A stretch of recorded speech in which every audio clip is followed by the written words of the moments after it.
इसके पहले कांग्रेस के एक राष्ट्रीय अध्यक्ष सीताराम केसरी थे, जिनकी धोती खोलनी थी। और जो आपने कहा दलित, मुस्लिम, आदिवासी सबकी आप चिंता कर रहे हैं, बड़े इनको ऊपर नहीं जाने दे रहे। अगर दलित, आदिवासी, मुस्लिम की चिंता थी तो डॉक्टर मनमोहन सिंह ने यह क्यों कहा कि इस देश के संसाधनों पर पहला हक मुसलमानों का है? मनमोहन सिंह ने यह क्यों नहीं कहा कि इस देश के संसाधनों पर पहला हक दलित, आदिवासियों का है? यहाँ तो नाथूराम गोडसे के भी समर्थन में भी लोग खड़े होते हैं, उसके लिए भी कोर्ट गए थे, बड़ा उसके लिए महिमा मंडल। कौन गया था? नाथूराम गोडसे के समर्थक का नाम बताओ मैं। अरे अभी मैं बता दे रहा हूँ, पार्टी खुद डरी हुई, इसलिए लोगों को डरा रही, क्योंकि 4 जून के बाद जो नतीजे आए हैं उसको देखते हुए उत्तर प्रदेश ने एक बड़ा मैसेज दिया, महाराष्ट्र ने भी बड़ा एक मैसेज दिया, उसको देखते हुए बड़ी डरी हुई। और ये बात सत्य साबित होती है, जो लोग दलितों की, ओबीसी की, मुसलमानों की, पिछड़ों की, आदिवासियों की राजनीति करेंगे, ये इसी तरीके से उनको अपमानित करेंगे, उनको जो है रावण स्वरूपी कहेंगे, जो कोई भी करे।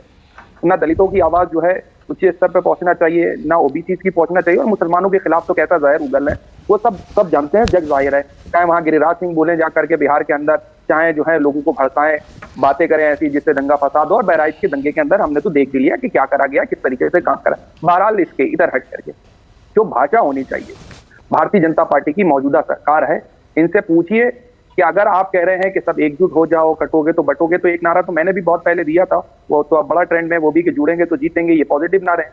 आप जिन नारों को लेकर के आगे चलना चाह रहे हैं, तो आप पूछिए कि जात के आधार पर जहां पर बात करी जाती है कि दलितों के ऊपर अत्याचार किसने करे हैं, दलितों के साथ वो दुर्व्यवहार किसने करा है, उनके चेहरे के ऊपर पेशाब किसने करा है, घोड़ी चढ़ने के ऊपर किसने जो है उनको पीटा है, मंदिरों पर जाने के ऊपर जो है किस तरीके से उनको अपमानित करा जाता है, ये तमाम नजीरें हैं हमारे सामने। और माननीय प्रधानमंत्री 2 कदम आगे निकल गए, वो तो वहां तक चले गए कि आपकी बेटी लिए जाएंगे, और तमाम तरीके की जैसी वो बातें लगातार 2024 के चुनाव के अंदर करते चले जाए थे कि भैंस खोल ले जाएंगे, मंगलसूत्र, और इसी तरीके की बातें करी। डर है, क्योंकि जान रही है, जनता देख रही है और समझ रही है, क्या हमको दलित भी देख रहे हैं, पिछड़े भी देख रहे हैं, आदिवासी भी देख रहे हैं, मुसलमान भी देख रहे हैं, और सब मिल करके नफरत को हराने जा रहे हैं। सही जवाब। आपने कहा दलित, मुस्लिम, आदिवासी सबकी आप चिंता कर रहे हैं, बड़े इनको ऊपर नहीं जाने दे रहे। अगर दलित, आदिवासी, मुस्लिम की चिंता थी तो डॉक्टर मनमोहन सिंह ने यह क्यों कहा कि इस देश के संसाधनों पर पहला हक मुसलमानों का है? मनमोहन सिंह ने यह क्यों नहीं कहा कि इस देश के संसाधनों पर पहला हक दलित, आदिवासियों का है?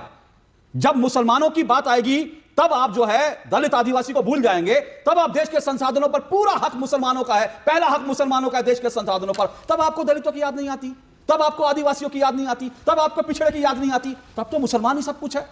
तो अगर आपने मुस्लिम एक वोट बैंक बना रखा है, तो अगर आप मुसलमानों को एकजुट करना चाहते हैं यह कहकर कि देश के संसाधनों पर पहला हक मुसलमानों का है, आप मुसलमान चाहे आतंकवादी हो उसके पक्ष में खड़े हो जाते हैं क्योंकि आपको लगता है मुस्लिम वोट बढ़ जाएगा। आपके लॉयर खड़े हो जाते हैं, किसी मुसलमान आतंकवादी है, वो आतंकवादी आतंकवाद का कोई धर्म नहीं होता, लेकिन आतंकवादी क्योंकि मुसलमान है इसलिए आपके लॉयर खड़े हो जाते हैं उसको बचाने के लिए। कोई अगर नारा लगा देता है भारत तेरे टुकड़े होंगे इंशाअल्लाह इंशाअल्लाह, उसके पक्ष में जाके खड़े हो जाते हो क्योंकि वो मुसलमान है। तो सवाल यह है कि तब आपको आदिवासी दलितों की याद क्यों नहीं आती? नहीं, तो अब आपने कहा कि आपका सवाल थोड़ा आप कंफ्यूज हो गया। मैं कंफ्यूज नहीं हूं, मेरा बड़ा सटीक ना, किस बात को कंफ्यूज बताइए ना। मैं आपको बता दूं, आप रुकिए, तो अब हो गया। बोलिए। अब देखिए, यहाँ तो नाथूराम गोडसे के भी समर्थन में भी लोग खड़े होते हैं, उसके लिए भी कोर्ट गए थे, बड़ा उसके लिए महिमा मंडल। कौन गया था? नाथूराम गोडसे के समर्थक का नाम बताओ मैं। अरे अभी मैं बता दे रहा हूँ, बताइए ना। चौरसिया जी एक है, मध्य प्रदेश के चौरसिया जी, कांग्रेस। सुनिए, नाथूराम गोडसे के समर्थक का मैं नाम बताता हूँ। चौरसिया जी एक है, वो बाकायदा नाथूराम गोडसे की मूर्ति लगा के पूजा करते हैं और वो कांग्रेस के मेंबर हैं। अब बताइए। अब मैं अब वही तो बता रहा हूँ, जिनको तो बता दिया नाथूराम गोडसे का समर्थक कौन है। अरे भैया, मैंने तो सदन में कोट करा। अब मैं नाथूराम जैसे हत्यारे दरिंदे का नाम ले रहा हूँ, आप डिफेंड कर रहे हो। मैं तो बता रहा हूँ, आपके कांग्रेस पार्टी में मैं क्या डिफेंड करूंगा? मैं तो उनकी बात कर रहा हूं जिनको माननीय प्रधानमंत्री जी दिल से नहीं माफ करा। आप सुनिए, अब आप कंफ्यूज हो गए। आप कंफ्यूज हो गए। मैंने आपसे सवाल पूछा, मैंने नाथूराम गोडसे की तो बात ही नहीं की, मैंने आतंकवादियों की बात की। आपको नाथूराम गोडसे याद आ गया। क्यों याद आ गया? क्योंकि आप लोगों का एजेंडा वही है, क्योंकि आपको नाथूराम गोडसे का नाम इसलिए लेना है क्योंकि आपको याकूब मेमन को बचाना है, आपको अफजल गुरु को बचाना है, इसलिए आपको नाथूराम गोडसे याद आ गया। मेरा सवाल सैयद जवाद आपसे बड़ा सीधा है। मैंने पूछा मनमोहन सिंह ने यह क्यों नहीं कहा जब प्रधानमंत्री थे कि देश के संसाधनों पर पहला हक दलितों का है, देश के संसाधनों पर पहला हक जो है आदिवासियों का है? क्यों नहीं बोला भाई?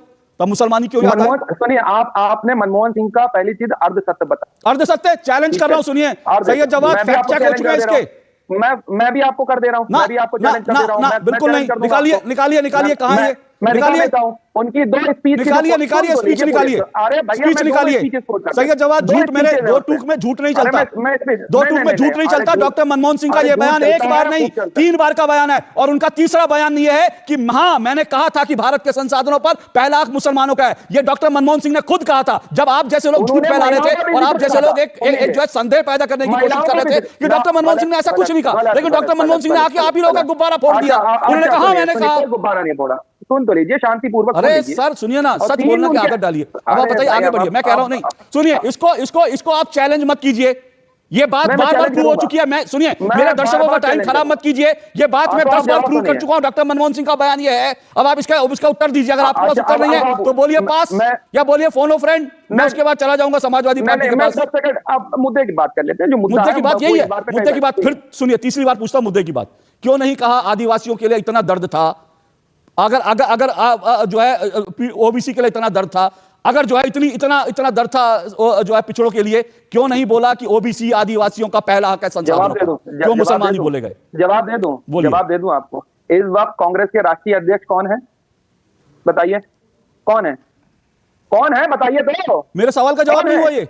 अरे आपके सवाल इसी जवाब में आपके अच्छा ठीक है, आपने मेरे से सवाल पूछा, आपने सवाल पूछा, जवाब दूं? जवाब देता हूं। हाँ, मैं आपका जवाब देता हूं। इस वक्त कांग्रेस के अध्यक्ष मल्लिकार्जुन खड़गे जी हैं। मल्लिकार्जुन खड़गे जी वो खड़गे जी हैं जिनको जो है कुर्सी पे बैठने के लिए जो झरोके से झांकते हैं। प्रियंका गांधी वाड्रा जब पर्चा भर रही होती है, गांधी परिवार कुर्सी पे बैठा होता है, वो झरोके से झांकते हैं। और इसके पहले कांग्रेस के एक राष्ट्रीय अध्यक्ष सीताराम केसरी थे, जिनकी धोती खोल ली थी और जो अपनी धोती और अपनी इज्जत बताते हुए कांग्रेस से निकले थे। वो भी दलित समाज से थे। अब मैं बात कर दूं, जिक्र कर दूं, आपने कर दिया। अब मैं बोल दे रहा हूं।